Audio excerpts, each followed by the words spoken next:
Masala Mama here. Today I'm going to show you how to make this tandoori chicken marinade and freeze it.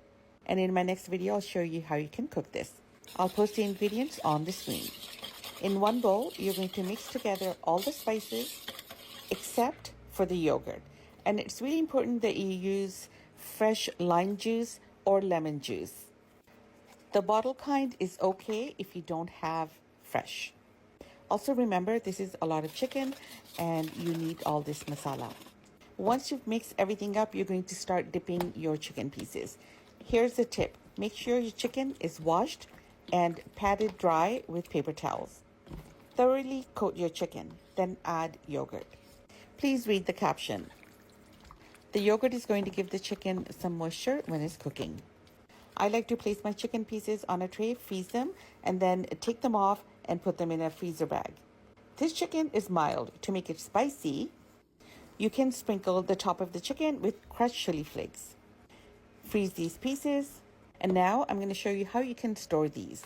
You can place them in these large freezer-safe containers or even Ziploc bags. You can separate the pieces by using either foil or saran wrap or even parchment paper. Cover, label, and keep them in your freezer for up to 1 month. In my next video, I'm going to show you how you can take the frozen pieces and cook them for dinner. This is a chicken that I marinated and then froze. Let's make it. I stored my frozen chicken pieces in these containers.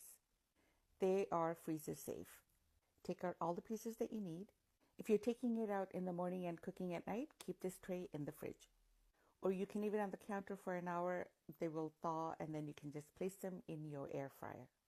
Depending on the size of your chicken piece, mine were pretty large.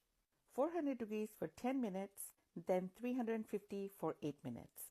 Your air fryer may be different. This chicken came out tender and juicy.